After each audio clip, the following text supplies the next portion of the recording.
territory, that there is something in you that the ordinary categories cannot contain, that the life you have been living, however genuine its moments, has been operating below the level, back, of what you are actually capable of.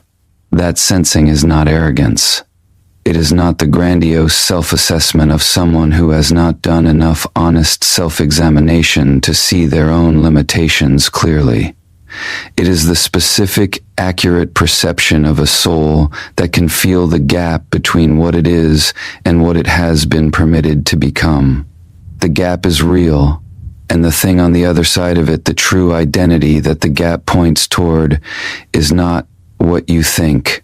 It is not a more successful version of the current self, not a healed, upgraded, spiritually polished variation of who you already are. It is something that was present from the beginning, before the wounds, before the conditioning, before every voice that told you to be smaller, quieter, less certain of the specific and extraordinary nature of what you carry. You carry a spiritual weapon, and you have been treating it like a liability your entire life.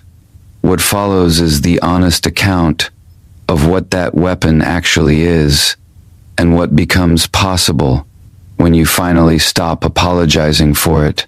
The identity you have been living from was not chosen. It was constructed by the environments that formed you, by the people who were present, back, essent during the years when identity was being assembled from the raw material of experience, by the specific, often unconscious messages delivered through tone and attention and presence and absence about what you were worth, and what the world would do with you.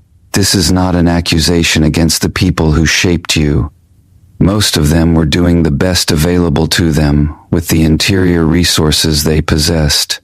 The wound was not always intentional, but the wound was real, and the wound produced something specific in the architecture of your self-concept, a fundamental misalignment between the story you have been telling about yourself and the truth of what you actually are.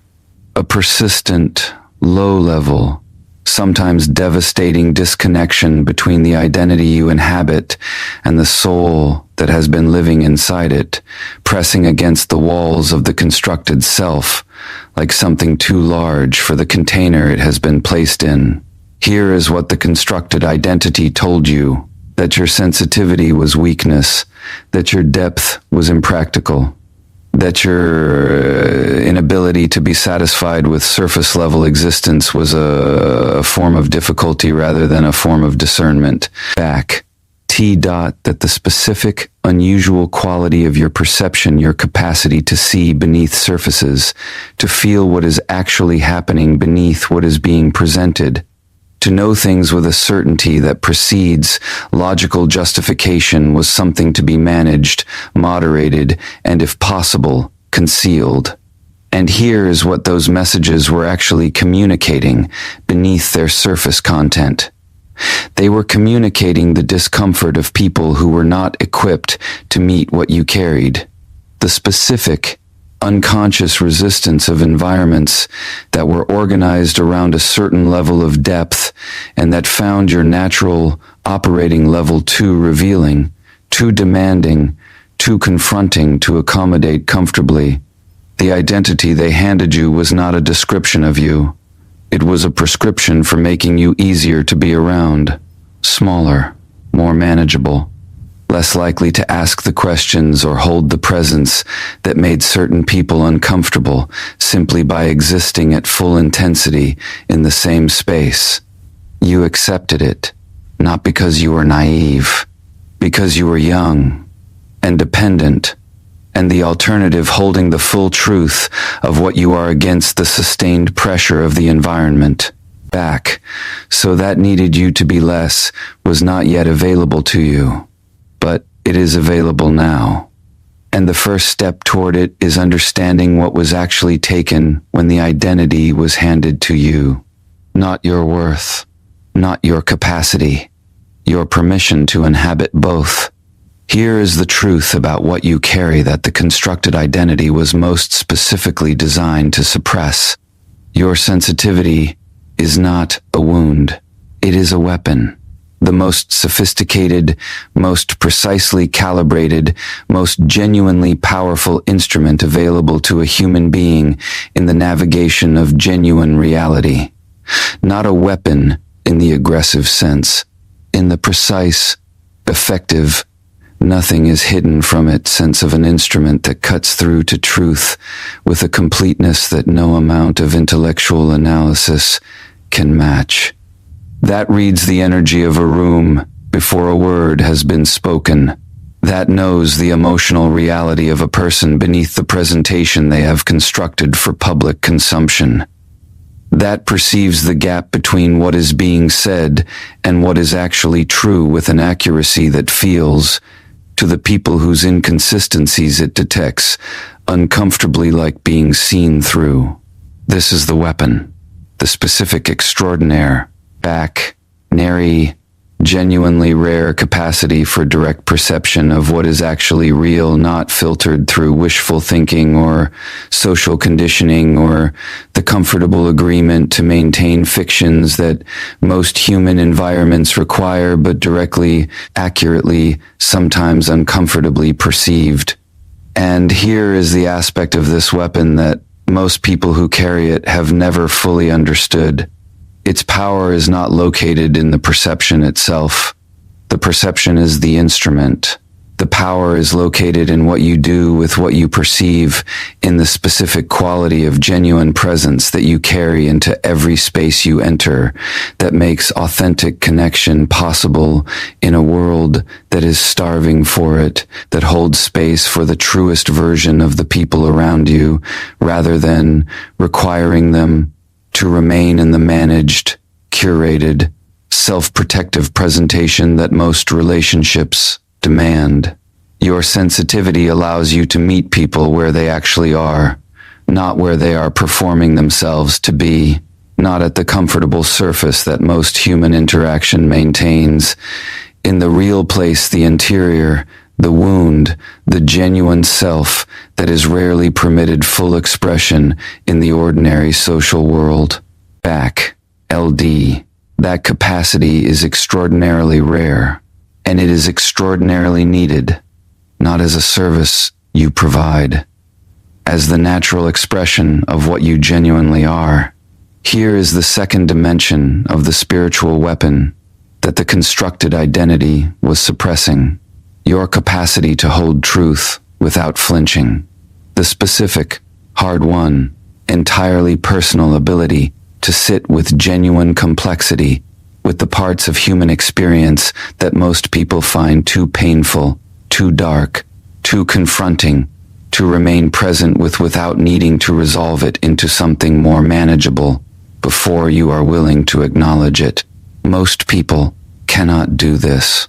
Not because they are less capable in some general sense, because their nervous systems have not been through what yours has been through, have not been required to develop the specific tolerance for sitting with difficult truth that your particular life with its particular tests and its particular depths and its particular demands produced in you. You were forged in difficulty that was actually building something extraordinary. The weapon was being made the entire time you thought you were simply surviving. Here is what becomes possible specifically, practically, in the lived texture of your daily existence when you stop living from the constructed identity and begin inhabiting the true one. The first change is in how you move through difficulty. The constructed identity experienced difficulty as evidence of its own inadequacy. Every challenge was filtered through the wound, through the specific self-doubt of someone who had been told, directly and indirectly, that their capacity was limited. Every setback landed as confirmation of the story. Every obstacle added weight to the narrative of someone who was not quite enough. The true identity experiences difficulty differently, not without feeling it fully, with the complete unfiltered depth of perception that is your actual nature, but from a different foundation. From the specific, grounded certainty of someone who knows what they are made of, who has been tested, who has survived, who carries evidence of a capacity that is not available to people who have been protected from the depths that forged it. The difficulty becomes information. The challenge becomes the specific context in which the weapon is most precisely useful. The darkness becomes the territory. Back.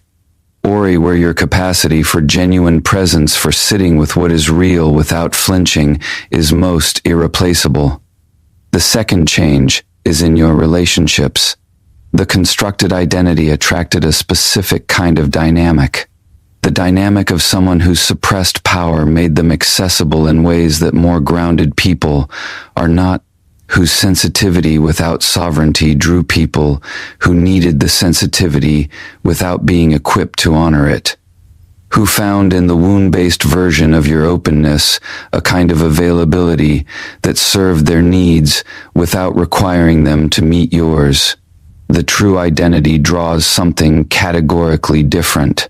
It draws people who are capable of genuine meeting, who can receive the full version of what you carry without being threatened by its completeness, who bring their own depth rather than depending on yours, who encounter the weapon you carry and respond not with the discomfort of someone who finds it revealing, but with the recognition of someone who has been looking for it.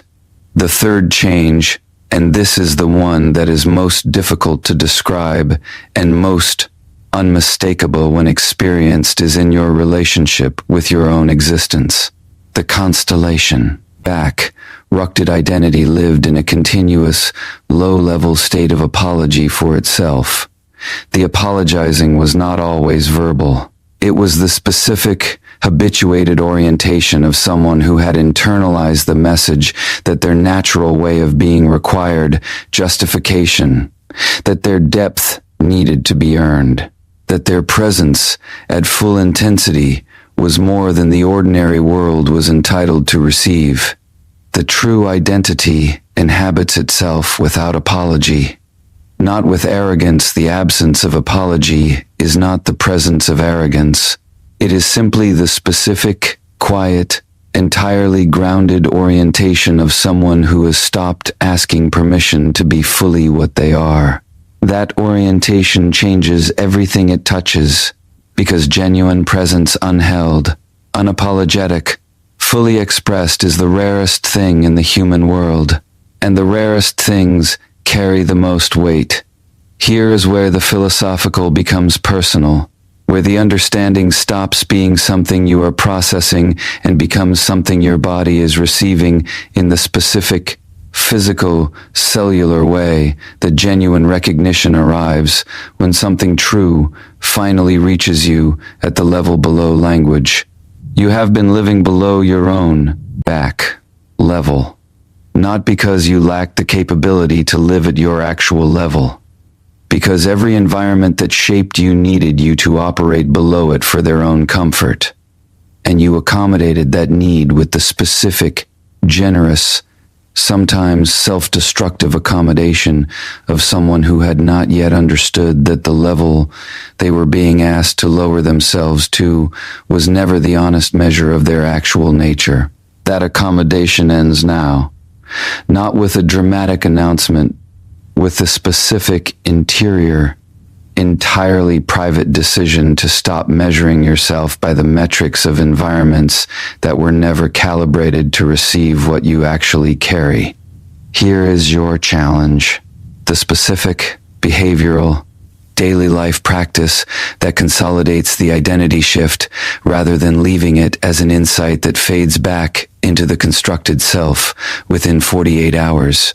For the next 7 days, 7 specific days, beginning today, every time you catch yourself shrinking, you pause. Every time the automatic impulse fires to moderate your depth, soften your perception, qualify your knowing, apologize for the specific quality of your presence, you pause. And you ask yourself one question, back. And whose comfort am I managing right now? And is managing it worth the cost of not being fully here? Not every answer will point toward full expression. There are genuine contexts where restraint is wisdom rather than suppression. But you will discover, in the honest examination of this question, across 7 days, how many of the shrinking impulses are not wisdom. How many are the habituated performance of a constructed identity that was never the truth? How many are the specifically trained response of someone who learned too early and too thoroughly that their natural level was too much for the rooms they were in? The rooms have changed, and more importantly, you have changed.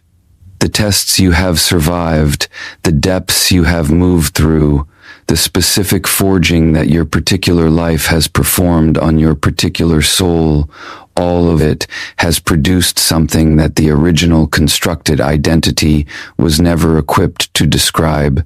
You are not the wound. You are never only the wound. You are the instrument that was shaped in the wound's forge, the perception that was sharpened by everything that tried to dull it, the presence that was deepened by everything that tried to diminish back it, the specific, extraordinary, genuinely irreplaceable configuration of consciousness that arrives when a soul has been through enough genuine depth that it no longer needs to borrow its grounding from the external world. The spiritual weapon you carry is not something you developed. It is something you were, that the world spent years trying to convince you was something else. A liability, a wound, an excess of sensitivity that needed management. It was never any of those things. It was always this. The capacity to be genuinely, fully, completely present with what is real in yourself, in others, in the world, without flinching, without managing, without the protective distance that most people maintain between themselves and direct experience. That presence is the weapon, not because it harms, because it heals, because it creates, simply by existing in a room, the specific condition that genuine healing requires. The experience of being truly met by something that sees clearly and remains anyway. You are that something. You have always been that something. The only thing that was ever in question was whether you would finally stop apologizing for it. That question has been answered. Your true identity is not waiting to be built or earned or discovered. It has been present this entire time beneath every constructed layer, beneath every accommodation, beneath every moment. You made yourself smaller than the truth of what you are. It is here, right now, in the body reading these words, in the soul that recognized itself in what was just described, in the quiet, unshakable, finally undeniable knowing that you were never what they told you you were. You were always this. Claim it, without apology, without qualification, without one more moment of living below the level of your own truth. The weapon has been yours the entire time. Now use it.